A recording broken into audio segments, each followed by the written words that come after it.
They hit me at my brother's party for refusing to hand over my 450k condo, so I took everything they had. Before I begin, let me ask you something personal. Have you ever stood in a room full of smiling people and still felt like you were suffocating?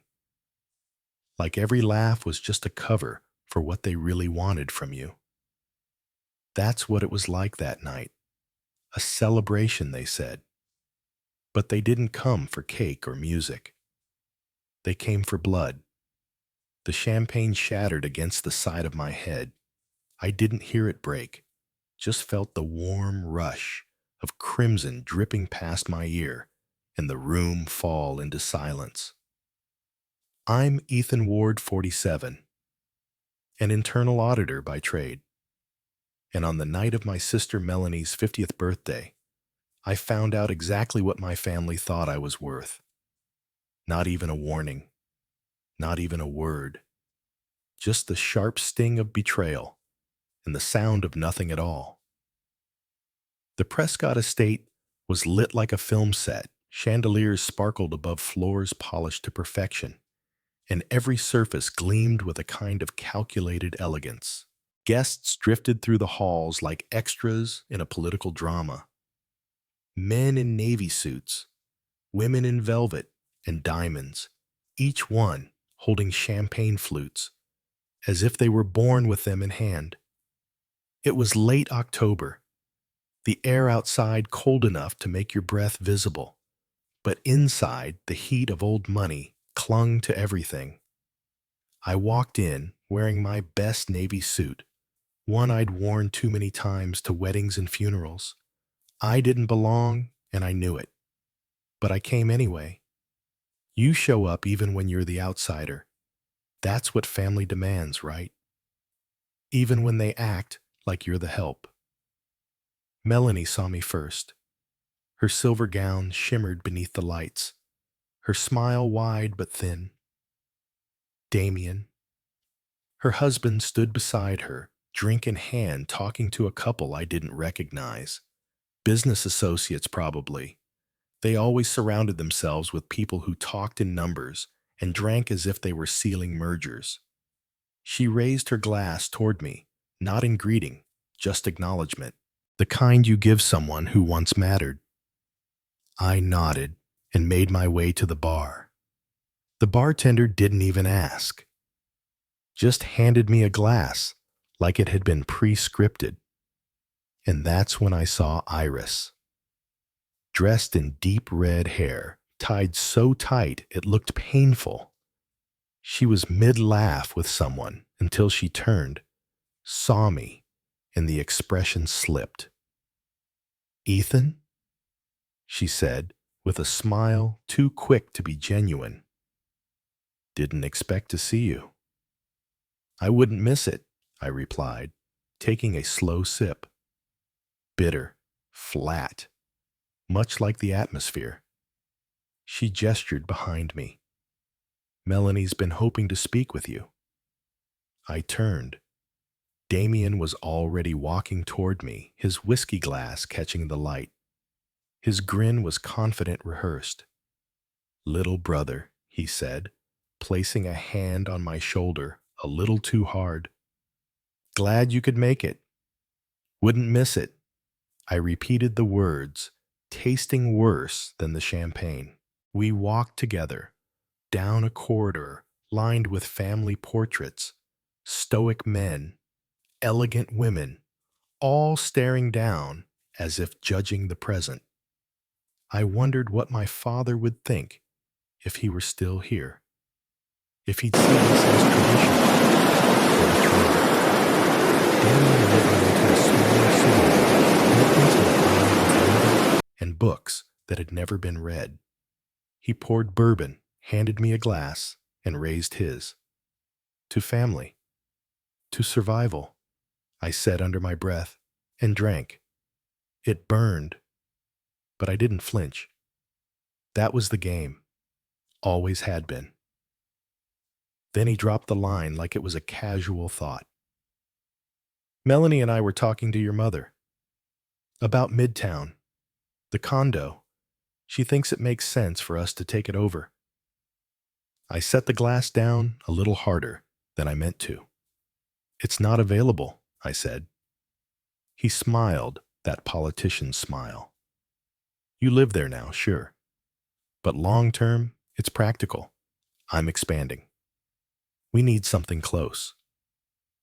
Practical for you, I replied. Before the next breath, Melanie walked in, heels silent on the rug, voice too sweet. Ethan, we're all just trying to do what's best for the family. I stared at her. That's what you call it? She stepped closer. You're not using it the way it was meant to be. Dad wanted it to be part of the estate. I felt the rage crawl beneath my skin, but kept my tone even. I remember Dad's will, and it was clear. The condo is mine. Silence followed, sharp and immediate. Then a voice I hadn't heard all evening broke through from the shadows. Vince, our cousin, the one who always lurked just outside the conversation, waiting to be summoned like a guard dog.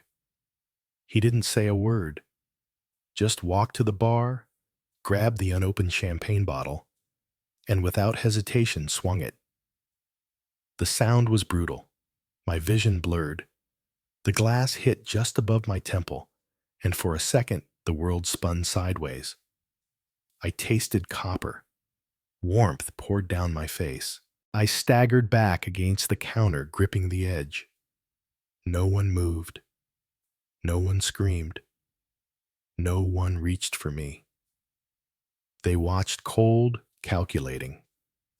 I looked at them one by one, my sister, her husband, my cousin, and I saw nothing. No apology, no guilt, just strategy. They had made their play, and I had my answer.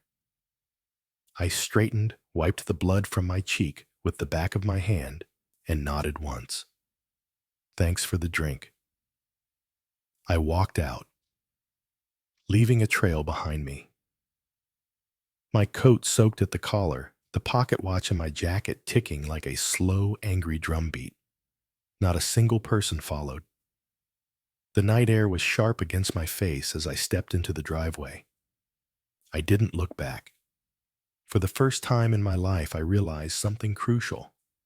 Sometimes the people you call family will hurt you the most, but they should have known better. Because I wasn't walking away. I was circling back, and this time I wasn't coming alone. It started small, just a number wrong by a digit. I was sitting at my kitchen table the morning after the party, a bag of frozen peas pressed to the side of my head and a bitter cup of coffee cooling at my elbow. The documents were spread out before me like a crime scene, legal-sized sheets with highlighted rows, ink-signed boxes, and notary stamps that looked legitimate enough at first glance. But something was off. The condo deed listed 4809 Cypress Blavie.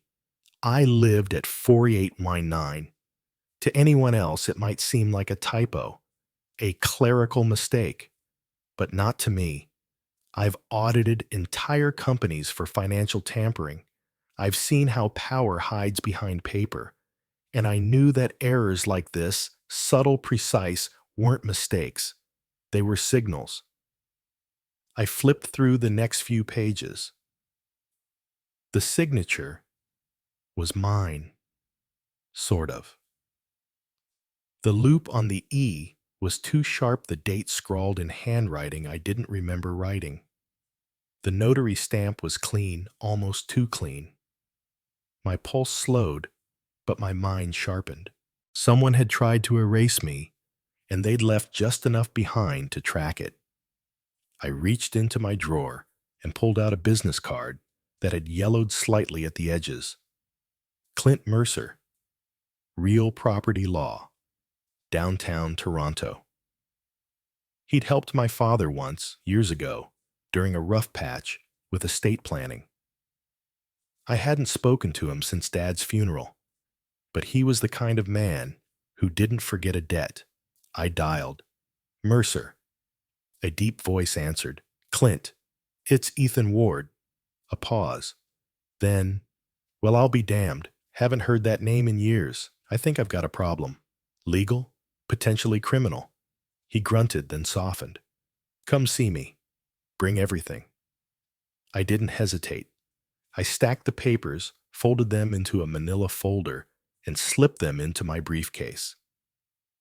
The drive downtown was cold and gray. Rain tapped the windshield like a metronome. By the time I reached his office, a squat red brick building surrounded by high-rises the wind had picked up. Autumn in Ontario always carried a kind of bite. Clint's office hadn't changed. Leather chairs that smelled like pipe smoke, rows of dusty law books, a mug on the windowsill with a chip in the rim and a quote, "Trust no one who insists on trust." That seemed about right. He was sitting behind a desk that looked like it could anchor a ship. Ethan, he said, standing and shaking my hand. What's going on? I handed over the folder. They want my condo. They tried to make it legal. Clint opened the folder and began flipping through the pages. His fingers were fast, his eyes faster. This is forged, he said bluntly. Whoever did it was bold, sloppy too. And look here, this notary. Her license expired last year. This page shouldn't even exist. I leaned forward. So you're saying this is all fake? No? He said, tapping the corner of a page. I'm saying it's worse. It's almost real, which means someone with legal access is in on it. I felt the pit in my stomach twist. And Ethan Clint said, lowering his voice, "This isn't the only property you're tied to." What do you mean? He reached into a filing cabinet and pulled out a thick envelope with the faded logo of the Ward Family Trust. 1984. I hadn't seen that seal in decades. My father's estate plan drafted just before he was diagnosed. You were the sole beneficiary, Clint said, laying out the original trust documents. The Midtown condo yours, but the Prescott mansion. That too. I froze. No, Melanie's been living there since your dad passed, yes. But the deed was never transferred. The will clearly assigned it to you. She's been living on property she doesn't legally own. You could evict her tomorrow. I sat back in the chair, letting the words sink in. All those years of being treated like a second-class guest in my own family. I owned the house they built their empire in. The parties, the power plays, the inheritance games. All of it stood on a foundation they didn't even have a legal claim to. Clint leaned in.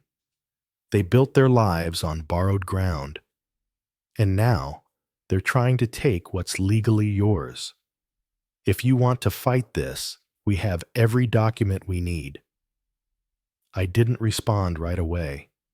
Instead, I reached into my jacket and took out the pocket watch. My father's. Still ticking. I placed it gently on Clint's desk. He looked down, then back at me. You ready to play their game? I stared at the minute hand clicking forward, steady and calm. No, I said.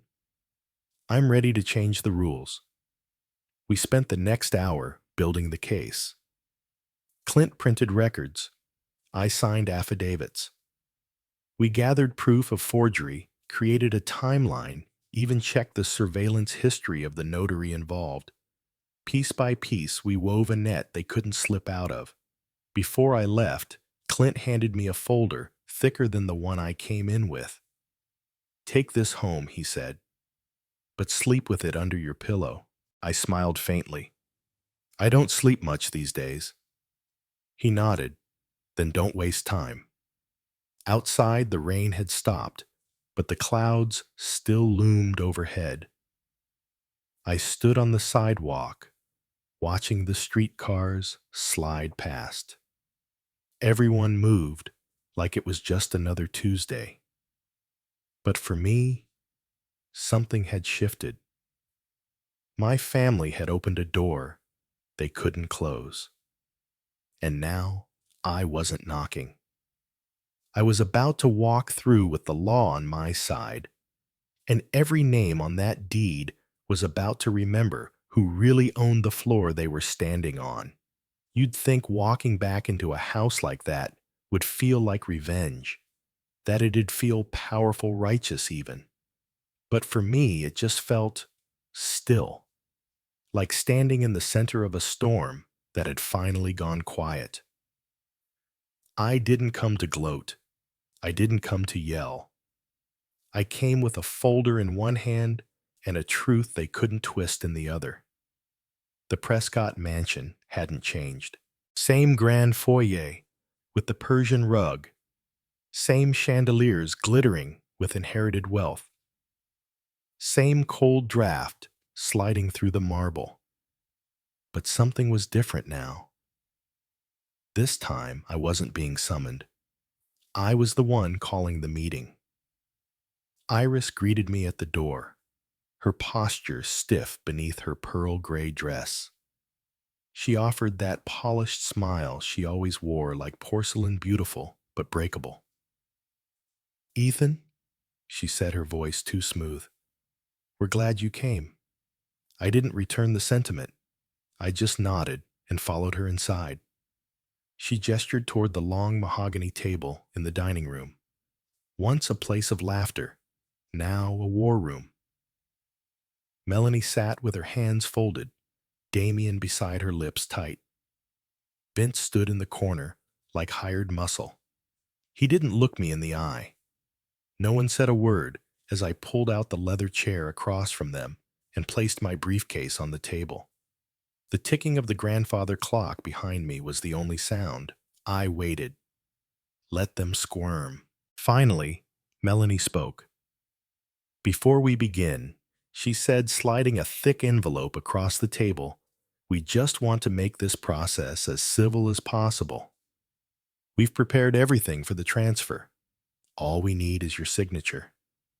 I didn't reach for it, just looked at her and said no. Her eyes twitched. "Excuse me, I won't be signing anything today." Damien shifted. "Ethan, don't be difficult. This benefits everyone. It keeps the estate clean, efficient." I slowly opened my briefcase, clicking the locks one by one. "You want clean? Let's start with ownership." From inside, I pulled out the file Clint had prepared, every page stamped, sealed, and notarized. I slid it toward Melanie. She hesitated, then flipped it open. Her hands trembled. Damien leaned in, reading over her shoulder. "What is this that," I said calmly, "is proof that the Prescott mansion legally belongs to me. According to the Ward Family Trust, signed in 1984 and never overridden. You've been living here without title for over 2 decades." Silence. Vince's brow furrowed. Iris paled. Melanie looked like someone had pulled the ground out from under her. "That's impossible," she whispered. "No," I said, meeting her eyes. "It's legal and binding." I let the weight of it settle. I let the clock tick. Then I reached into the folder again and pulled out the second set of documents. Eviction notices, final, enforceable, and already filed. Damien's voice rose. "You can't just take everything." "I'm not taking anything," I replied. "I'm reclaiming what's mine." Vince stepped forward, fists clenching, but Melanie held out her hand. "Stop." She turned back to me, desperate now. "Think about the family. what this would do. I leaned forward, voice even. You didn't think about family when you forged my signature, when you tried to erase me from our father's legacy. You thought I'd stay quiet, bleed and leave. But I'm done doing that. The air thickened with tension. Then, in a final act of drama, Iris knocked over her wine glass. The crimson splash spread across the table like a wound, and no one moved to clean it up. Get out, she snapped, but I didn't flinch. I gathered my papers, snapped the briefcase shut, and stood. You'll be hearing from my legal team, I said. But for now, I'd suggest you start packing. I walked out without looking back. My shoes echoed off the marble, the same marble I'd bled on not long ago. Outside, the wind had picked up, sharp, brisk, and Canadian to its core. I adjusted my coat and slipped my hand into the pocket where the pocket watch rested steady, reliable ticking like it always had. Some people would have called that moment vengeance, but not me. It was correction. Long overdue. As I stepped into the car and looked back at the estate silhouetted against the gray sky, I didn't see a home anymore. I saw a hollow monument to everything they'd built without me, and I saw the cracks beginning to form. Because the walls they stood behind, they were mine now. The headlines broke just after dawn. Hayes Family Trust under federal review. Allegations of fraud, forgery, and misuse of funds. I was already awake when the news hit. I didn't sleep much in those weeks, just waited for the cracks to spread. The morning light spilled through the blinds of my apartment as I sipped black coffee and watched the empire unravel on screen. Melanie looked like she hadn't slept in days. Standing at a podium, dressed in a blazer too tight and a smile too brittle, she tried to hold the line. This is a misunderstanding, she told reporters. A family dispute. Nothing more. But her voice cracked on the word family, and the cameras didn't miss it. Behind her, Damien stood like a statue, his jaw clenched so tightly you could see it from space. Vince curiously absent, probably hiding or lawyering up. I didn't need to be there. The internet was doing my work for me. Clint had leaked just enough of the paperwork to stir questions. Duplicate deeds expired. Notary stamps diverted charity funds. Journalists pounced like wolves. I leaned back, letting the sound of press cameras fill the apartment. Across from me on the desk sat the pocket watch, still ticking. It had become my metronome, my reminder that everything, no matter how untouchable, ran on time. And their time was up. By noon, Hayes Capital Holdings had been flagged for review. The foundation's finances were frozen. Clint sent me a simple text. We're in. I met him that afternoon at his office. He was already poring over files, sleeves rolled up, tie undone. He looked more like a detective than a lawyer. A war room surrounded us, blueprints, tax filings, photo evidence, email printouts. He gestured toward a whiteboard. On it were 4 names: Melanie, Damien, Vince, Iris. Each had arrows branching off trails of account numbers, fake shells offshores in Belize and the Caymans. This is 6 years of quiet siphoning, Clint explained. 50 grand here, 100 there, always under thresholds, but always moving. I scanned the board, not saying much, just nodding. He passed me a manila folder, thicker than my forearm. All admissible, he said. They'll be lucky to walk away without prison time. I took the folder, running my fingers along its edge, And the house untouchable, Clint said. You're not just the owner, you're the legal heir. They've been squatting on your property for decades. I sat in silence for a moment, the weight of it all pressing in. I should have felt victorious, triumphant, but all I felt was clarity, like stepping out of a long, dense fog. What happens next? I asked. Clint leaned back, cracking his knuckles. We push forward, file for full control, demand restitution. Let the feds do their job. I nodded, then smiled. The following day, a swarm of federal agents appeared at Hayes Capital HQ. It was surgical, coordinated. They didn't knock. They just walked in. Briefcases in one hand, warrants in the other. Melanie was escorted out with a lawyer trailing behind her. Damien tried to block the cameras, but only succeeded in looking guilty. Vince still nowhere. I watched it all unfold from the comfort of my apartment, coffee in hand, watched ticking beside me. The press had a field day. Ward family heir uncovers decades of fraud. House of Cards in Toronto's elite circles crumbles. Every photo of Melanie showed the same look: shock. Not that she'd been caught, but that it had come from me. I drafted a statement that evening. To whom it may concern, as the rightful owner of the Prescott estate and a beneficiary of the Ward Trust, I support all ongoing investigations. I believe in accountability. No one, not even family, is above the law. I signed it. Ethan Ward. Clean. Definitive. Clint sent me a one-word reply. Perfect. That night, it rained. Hard. The kind of cold Ontario rain that rattled the windows and cleaned the streets bare. I stood at the window and watched it all, the city lit up beneath me. Somewhere, they were scrambling, calling lawyers, deleting emails, watching everything they'd built come undone. And all I did was sip my coffee. No revenge. No shouting. Just silence. Sometimes the most powerful thing you can do is let the truth speak for you. Because when a house collapses, it doesn't scream.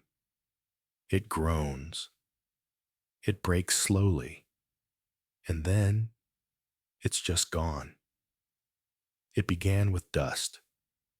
Dust that drifted down from the chandeliers like falling ash that clung to the velvet curtains no one had touched in years, that settled in the corners of the once pristine Prescott mansion like a quiet confession of everything they had tried to hide. The eviction was quiet, cold, official. No cameras, no shouting. Just keys handed over to Clint's courier and the rusted creak of the front gates closing behind them for good.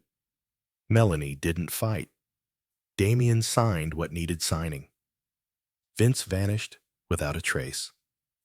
Iris left behind only a silver hairbrush on the bathroom counter, like some tragic character in a play that had run far too long. When I stepped back into the mansion, my mansion, there was no triumph, only silence. I walked through the halls, my footsteps echoing off marble floors that had once been polished to impress people who were never invited back. I ran my fingers along the dusty banister, past portraits of ancestors who looked down at me with expressions I couldn't read. And when I reached the study, my father's old study, I paused. I opened the door slowly. The air inside was stale. The desk sat untouched. The clock on the wall had long since stopped. I wound it gently just once. Tick, tick, tick, and just like that, it began again. By the end of the week, contractors rolled in. Trucks kicked up gravel. Ladders scraped walls. The sound of drills, of hammers, of heavy boots on cracked wood filled the air like thunder in a summer storm. I stood by the gates, sleeves rolled up, clipboard in hand, directing like I had any idea what I was doing. But no one questioned it. Not the workers, not the neighbors who paused at the sidewalk to watch. They'd seen the headlines. They knew what the house had meant, what it had become, and what I was trying to make of it now. We started in the West Wing, once a guest corridor for people who never stayed long enough to matter. We tore out carpet, pulled up floors, warped with age, stripped away wallpaper that smelled like dust and denial. Day by day, room by room, it began to change.